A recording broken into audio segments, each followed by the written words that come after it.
Voici une recette originale et gourmande pour un gâteau à la courgette et au cacao, parfait pour surprendre tout le monde avec une touche de légèreté et de chocolat intense. Tablette de chocolat concombre.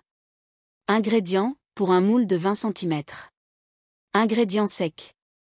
200 g de farine, blé, épeautre ou sans gluten.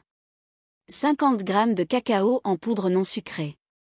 Un sachet de levure chimique, 11 g. Un pincé de sel. Ingrédients humides. 200 g de courgettes râpées, pelées ou non, selon votre préférence. 100 g de sucre de coco ou sucre classique. 3 œufs. 80 ml d'huile végétale, tournesol, coco fondu ou olive douce. 1 c à café d'extrait de vanille. Enrichissement, optionnel. 50 g de pépites de chocolat noir. 50 g de noix ou noisettes concassées. Instructions. Préchauffez le four.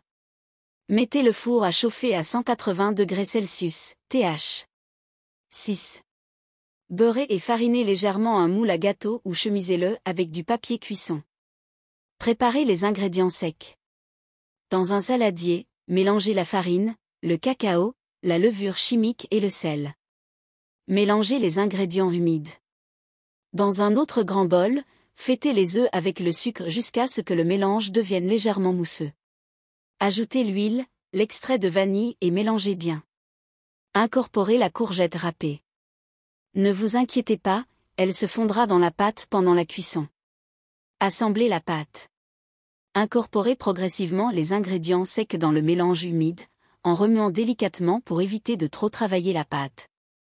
Si désiré, ajoutez les pépites de chocolat ou les noix. Cuisson. Versez la pâte dans le moule préparé. Enfournez pour 30 à 35 minutes. Vérifiez la cuisson en insérant un cure-dent, il doit ressortir légèrement humide mais sans pâte crue. Laissez refroidir. Laissez refroidir le gâteau dans le moule pendant 10 minutes, puis démoulez-le sur une grille pour qu'il refroidisse complètement. Conseils et variantes. Pour un glaçage gourmand, mélangez 100 g de chocolat noir fondu avec 50 ml de crème liquide et étalez-le sur le gâteau refroidi. Ce gâteau est encore meilleur le lendemain, car les saveurs se développent. Vous pouvez également remplacer une partie de la farine par de la poudre d'amande pour un gâteau encore plus moelleux. Bon appétit!